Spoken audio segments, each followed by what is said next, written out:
फरार असताना राजेंद्र हगवणे पुणे, सातारा, कोल्हापूर जिल्ह्यामध्ये आलिशान गाड्या, हॉटेल, फार्म हाऊसवरती होतात थाट. पुण्यात असूनही अटक न झाल्यामुळे पोलिसांच्या भूमिकेवर संशय.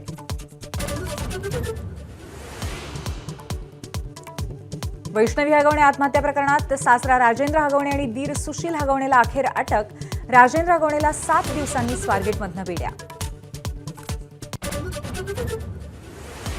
अटकेपूर्वीचा हगवणे बापलेकाचा हॉटेलमधला जेवतानाचा सीसीटीव्ही समोर. हुंडाबळी घेणाऱ्या बापलेकाने मटणावरती ताव मारल्याची माहिती.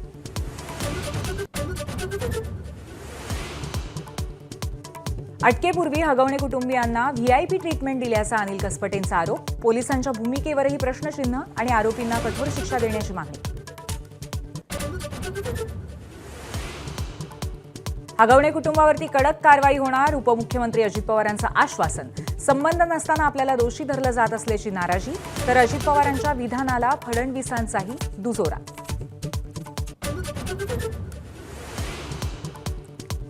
कसपटे कुटुंबाला धमकावणाऱ्या निलेश चव्हाणबाबत धक्कादायक माहिती उघड. बायकोचा छळ करत असल्याची माहिती आणि स्पाय कॅमेऱ्यातनं पत्नीचे आक्षेपार्ह व्हिडिओ सुद्धा चित्रित.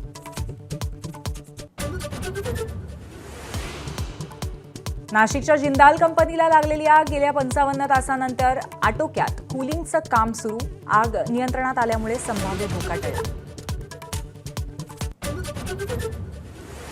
अहिल्यानगर जिल्ह्यातील जवान संदीप गायकर यांना काश्मीरामध्ये किश्तवाड चकमकीमध्ये लढताना वीरमरण.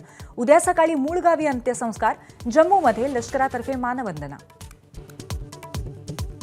अरबी समुद्रात कमी दाबाचा पट्टा. सिंधुदुर्ग जिल्ह्यामध्ये 3 दिवस अतिवृष्टीचा अलर्ट. मच्छीमारांनी खोल समुद्रात न जाण्याचं आवाहन.